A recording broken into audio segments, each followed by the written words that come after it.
देखिए, दो बातें आप समझिए। अभी आपने कहा कि 5 लाख केसेस भारत में हुए हैं। पहला केस भारत में आया था 30 जनवरी को और भारत की आबादी है 135 करोड़।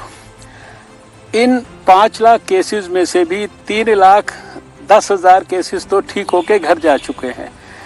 जो बचे हुए एक्टिव 2 लाख केसेस हैं, इनमें से भी आप मान के चलिए कि ये 3% की हमारे यहाँ देश में मोर्टेलिटी हो रही है, दुनिया में सबसे कम। हमसे ज़्यादा अमेरिका की भी है, ब्राज़ील की भी है, हमसे ज़्यादा यूके की भी है, सबकी है। पर 1 लाख जो केसेस हैं वो सबसे कम भारत के, पर 1 लाख मोर्टेलिटी सबसे कम हमारी। और ये केसेस जो ज़्यादा जो आपको दिखते हैं, ये इसलिए कि हम लोग एग्रेसिवली हम अपनी टेस्टिंग फैसिलिटीज़ को हमने इतना ज़्यादा रैंप अप किया है कि जहाँ 5 महीने पहले 4 महीने पहले एक लेबॉर्ट्री थी, आज वहाँ पर हमने 1036 लेबॉर्ट्रीज में टेस्टिंग हो रही है। कल भी हमने 2,31,000 टेस्ट एक दिन में किए। हम तो एग्रेसिवली टेस्टिंग को प्रमोट कर रहे हैं सब स्थानों पे, ताकि कोई भी व्यक्ति जो है, हमारा जो लक्ष्य है कि कोई भी व्यक्ति जो है अगर वो मान लीजिए पॉजिटिव है तो वो छूटना नहीं चाहिए, क्योंकि अगर वो अनडिटेक्टेड है तो वो समाज में इन्फेक्शन को स्प्रेड करता रहेगा और हम वो चाहते नहीं। अभी देखिए ना कि सिर्फ 2 लाख एक्टिव केसेस हैं। ये जून का महीना समाप्त हो रहा है। आपको याद दिलाना चाहता हूं कि हमारे यहाँ कई विदेश से भी एक्सपर्ट्स आए, देश में भी कई एक्सपर्ट्स ने प्रोजेक्शन किया जून जुलाई के महीने के बारे में। इस समय के बारे में हमारे कई विदेशी मेहमान जो यहाँ पर आए, एक्सपर्ट्स आए, उन्होंने कई टेलीविज़न चैनल्स को इंटरव्यू दिया था। उन्होंने कहा था भारत में 300 मिलियन केस होंगे इस समय पर, और उसमें भी 5-6 मिलियन केसेस की डेथ हो गई होगी। अब आप उसके मुकाबले देखिए कि सारे दुनिया के मुकाबले हमारे पास सबसे कम केसेस हैं, मिनिमम मोर्टेलिटी हो रही है, और हमारा रिकवरी रेट जो 58 और 59% के बीच में है। आज दुनिया में शायद सबसे ज़्यादा, हमसे 1 या 2% ज़्यादा रशिया का जो रिकवरी रेट है। एड्स का वायरस आया, वायरल हेपेटाइटिस का वायरस आया, इबोला ने आने की कोशिश की, हमने भारत में घुसने नहीं दिया। जीका का वायरस आया, H1N1 जो है, स्वाइन फ्लू वगैरह, या पिछले साल जैसे नीपा वायरस आया। ये सारे के सारे समय समय पर आते हैं। और फिर जैसे कोई भी बीमारी होती है समाज में, कहीं किसी इलाके में उसका धीरे धीरे थोड़ा सा आउटब्रेक होता है, उसको हम टेक्निकल भाषा में कहते हैं कि डिजीज़ वहाँ पर एंडेमिक हो गई। तो जब कोई आउटब्रेक होता है उसको तरीके से हम कंट्रोल कर लेते हैं। तो इससे ज़्यादा इसमें भी वायरस में कुछ नहीं होगा। आने वाले आप देखेंगे कि कुछ महीनों के अंदर धीरे धीरे धीरे करके अब सारा देश जो है इसको समझ गया है, लड़ना सीख लिया है, सारे स्ट्रैटेजीज इसकी फाइनलाइज हो गई हैं। होगा या हमेशा हमारे साथ रहने वाला है? नहीं, देखिए आप समझिए, लंबा तो मेरे को नहीं लगता व्यक्तिगत तौर पर कि बहुत लंबा चलेगा। एंडेमिक हो जाएगा जैसे दुनिया, मैंने अभी आपको उदाहरण दिया ना। देखिए, ये वायरस नया वायरस है, जड़ से तो समाप्त केवल 2 वायरसेस के खिलाफ दुनिया ने विजय प्राप्त की है, पोलियो और स्मॉल पॉक्स।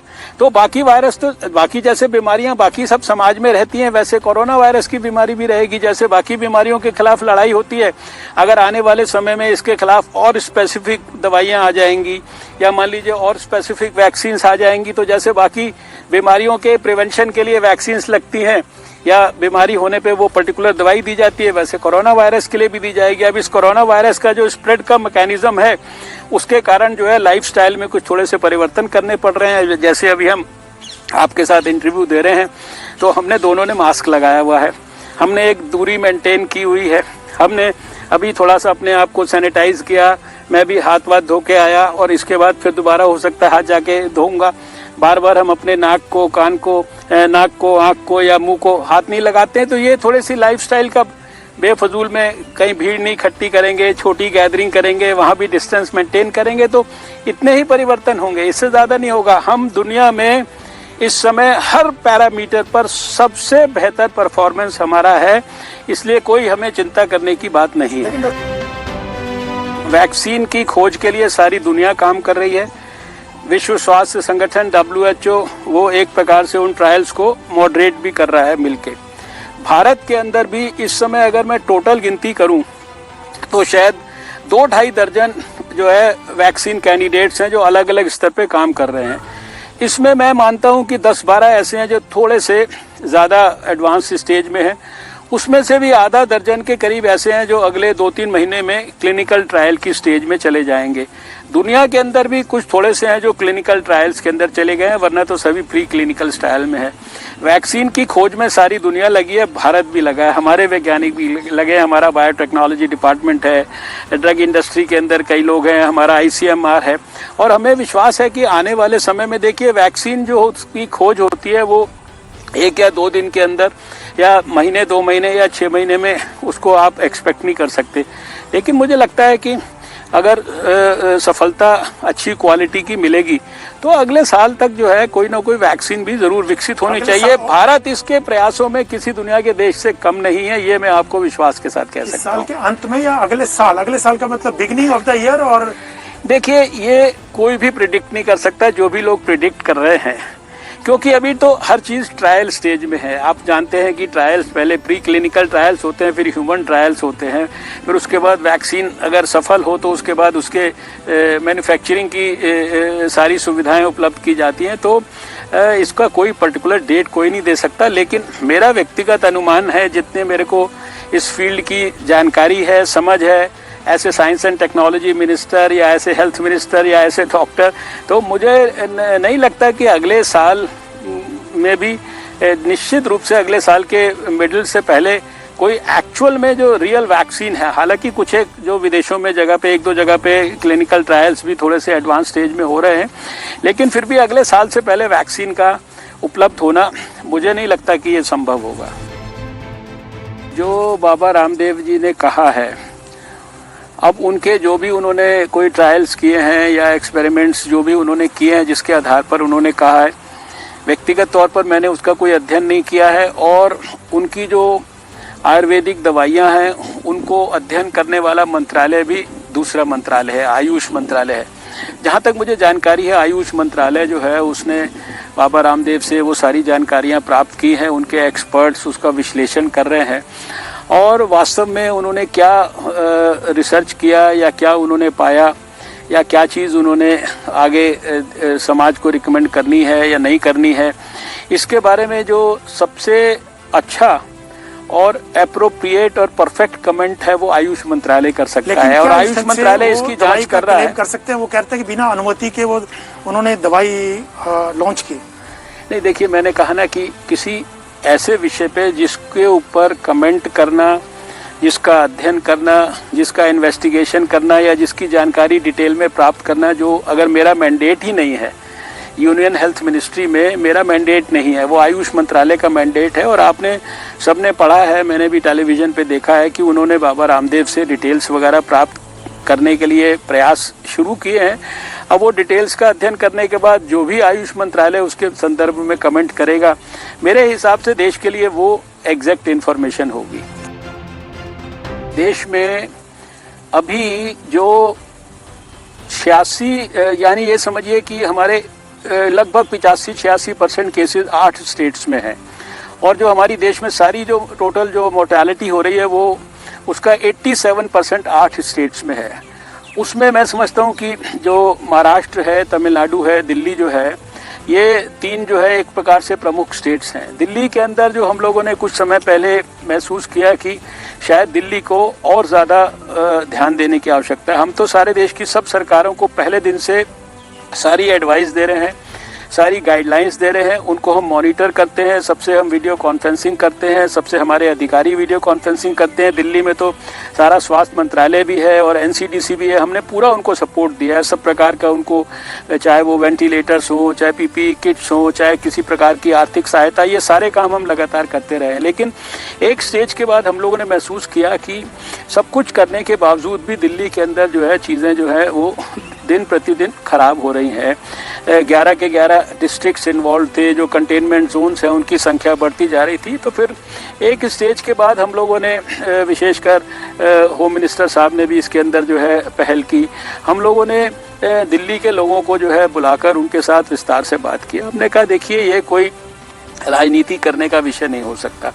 हमारे लिए देश में और दिल्ली के अंदर भी कोरोना को एक प्रकार से काबू करना ये हमारी प्राथमिकता है। प्रधानमंत्री जी सारे देश के सभी मुख्यमंत्रियों के साथ मिलकर काम कर रहे हैं। सारे देश को हम हर विषय पर सहायता कर रहे हैं, दिल्ली को भी हम करना चाहते हैं। तो हमने देखा दिल्ली में टेस्टिंग बहुत कम हो रही थी। टेस्टिंग कम होने के बावजूद भी जो है देखिए बहुत सारे केसेस वगैरह रिपोर्ट हो रहे थे। तो हमने कई स्तर पे काम शुरू किया यहाँ पे हेल्प करने के लिए, यहाँ पर टेस्टिंग फैसिलिटीज़ को इम्प्रूव करने के लिए। अब 6000 टेस्ट हो रहे थे, अब 18-20 हज़ार टेस्ट हो रहे हैं। जितने कंटेनमेंट जोन्स थे वहाँ पे एक एक जगह पे हाउस टू हाउस सर्वे हमने उन्हें शुरू कराया। उसमें भी जो एक्यूट रेस्पिरेटरी इलनेस के जिसको सारी के केसेस कहते हैं या इन्फ्लुएंजा लाइक इलनेस के केसेस कहते हैं, इनके हमने केसेस को ढूंढ कर उनकी हम जो रैपिड टेस्ट होता है एंटीजन वाला वो हम लोग करवा रहे हैं। अभी दिल्ली में 20,000 लोगों का हम लोगों ने रैंडम जो है सारे दिल्ली के अंदर एक जो है सीरो सर्वे शुरू करा रहे हैं। और दिल्ली में फिर जितनी बेड्स वगैरह की जो शॉर्टेज थी, बेड्स में भी जो बहुत सारे प्राइवेट सेक्टर में जो बेड्स थे उनके रेट्स के बारे में रेशनलाइजेशन का लोगों की तकलीफ़ें थी। और इसी तरह से जो टेस्ट होता था RT-PCR का, उसके रेट के बारे में रेशनलाइजेशन करना था, बेड्स और देने की। तो हमने भारत सरकार की तरफ से सब तरह की मदद की। अभी आप देख रहे हैं कि 1000 बेड का DRDO का अस्पताल, 10,000 बेड का जो है कोविड केयर सेंटर, ये सारी चीज़ें भारत सरकार ने इनिशिएटिव्स लेके और बहुत सारे जहाँ जहाँ हमें जो प्रॉब्लम्स नज़र आई उन सब के लिए नई गाइडलाइंस, और फिर दिल्ली के सारे अधिकारियों को, दिल्ली के मुख्यमंत्री को, स्वास्थ्य मंत्री को, इनको सबको बुलाकर बैठ के बातचीत करके हमने कहा हम आपको सब तरह का सपोर्ट करना चाहते हैं। सब तरह का सपोर्ट हम लोग कर रहे हैं। NCDC हमारा एक एक डिस्ट्रिक्ट के अंदर जो है डिटेल्ड प्लानिंग कर रहा है और दिल्ली को पूरी ताकत के साथ हम काबू करना चाहते हैं। किसी भी कीमत पर हम दिल्ली को किसी भी दुनिया के ऐसे स्थान की तरह खराब नहीं होने देना चाहते जहाँ की तकलीफ बहुत ज़्यादा है। मुझे पूरा विश्वास है कि अब जिस प्रकार से दिल्ली में पिछले समय में हर स्तर पर व्यापक काम शुरू हुआ है और बहुत प्रोएक्टिवली, एग्रेसिवली हुआ है, प्रीएम्प्टिवली भी हमने बहुत सारी चीज़ों को सोच के काम शुरू किया है, निश्चित रूप से दिल्ली की स्थिति भी जो है काबू होगी। जैसे पिछले समय में देखिए अभी जो महाराष्ट्र है वो पहले से धीरे धीरे बेटर हो रहा है। बाकी भी जितने स्टेट्स हैं उनमें भी धीरे धीरे, लेकिन अभी 8 स्टेट्स जिनकी मैंने चर्चा की उसमें भी 3-4 जगह ज़्यादा तकलीफ है। अभी तमिलनाडु में काफ़ी तकलीफ है, चेन्नई में, महाराष्ट्र में कुछ इलाके बेटर हो रहे हैं। धारावी जैसा जो हमारा इतना बड़ा क्लस्टर था वो इम्प्रूव होना शुरू हुआ है। आने वाले समय में हमें लगता है कि चीज़ें और बेहतर होंगी। जितनी मैक्सिमम हम टेस्टिंग कर सकते हैं, जितनी स्ट्रैटेजीज़ का उपयोग कर सकते हैं और जितने धैर्य से हम काम करेंगे और जितना जल्दी हम अपने मरीजों को अस्पताल में या जहाँ भी उसको ट्रीटमेंट जिस भी प्रकार का देना देंगे ताकि मोर्टेलिटी हमारी कम से कम रहे, जो बराबर हमने मेंटेन किया है। अब किसी नेता ने क्या कमेंट किया, उनके कमेंट्स के बारे में तो सारे देश के बारे में सारा देश जानता है कि वो किस तरह के कमेंट्स करते हैं। लॉकडाउन के पहले हमारा जो डबलिंग रेट था वो 3 दिन था। आज हमारा जो डबलिंग रेट है वो 19 दिन हो गया है। मैंने आपको सारे रेट्स की बात की कि हमारा सारे दुनिया के मुकाबले हमारी क्या स्थिति है। विश्व स्वास्थ्य संगठन लगातार हमारी जो है भारत की जो है तारीफ कर रहा है हर पैरामीटर पर। किसी पे आप एक पैरामीटर का नाम लीजिए, मैं आपको सारे दुनिया से कंपेयर करके अभी बता दूंगा। अब राहुल गांधी जी को अगर आंकड़ों से भी जवाब नहीं मिलता है या उससे वो समझना नहीं चाहते हैं तो उसमें तो फिर हमारी कोई गलती नहीं है। और मैं समझता हूँ कि देश को आज जिस तरह की राहुल गांधी जी की जो पिछले समय में तरह तरह के वो जो बयान देते हैं उसके कारण जो भी उनकी जो इमेज बनी है, उनके किसी सर्टिफिकेशन की हमको कोई ज़रूरत नहीं है। हम अपने प्रधानमंत्री नरेंद्र मोदी जी के नेतृत्व में पूरी मेहनत, ईमानदारी, कर्मठता और योग्यता का परिचय देते हुए हम लोग काम कर रहे हैं और जितनी ताकत हमसे लगाई जा सकती है वो हम देश के लोगों को कोरोना से सुरक्षित रखने के लिए हम लगा रहे हैं।